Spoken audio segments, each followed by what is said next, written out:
I love writing dialogue. I love it. Good dialogue is not about what people say, it's what they don't say, really. It's hugely important because all you've got actually when you're on the stage is just people speaking. You've got to be a good listener.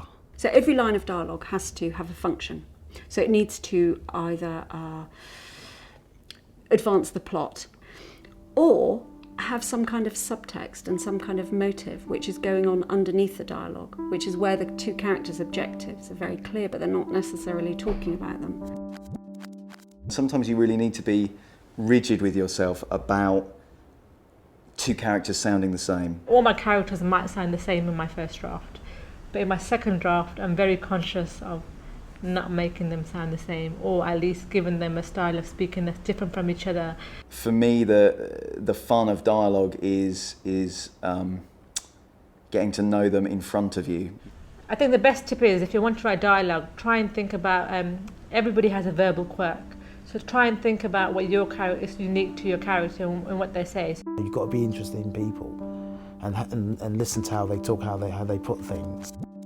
Rather than the actual words, it's more the rhythm of how they say things. There's a code switching that happens where sometimes when we're in front of a camera or we're in front of a particular audience, we speak in a certain way, but behind closed doors, the colloquialisms of the South pop out. The dialogue itself is something internal, and it's quite musical. It has the blues in it, it has jazz in it, it has soul music. You're kind of listening to the music of your dialogue for false notes.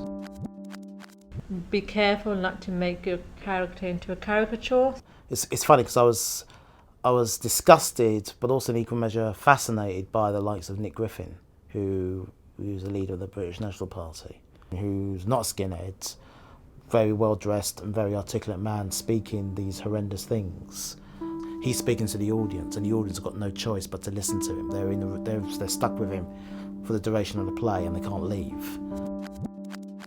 Dialogue in plays never imitates dialogue in real life. Nobody's dialogue is real.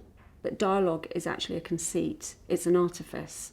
There is no such thing as a play in which people speak exactly the way they speak in real life. And it's something that we use as a tool of playwriting. Dialogue in real life is long-winded. It can be boring, there's hesitations, there's utterances, and you don't want to bore your audience with all of that. Because it would be insufferably tedious to attend such a play.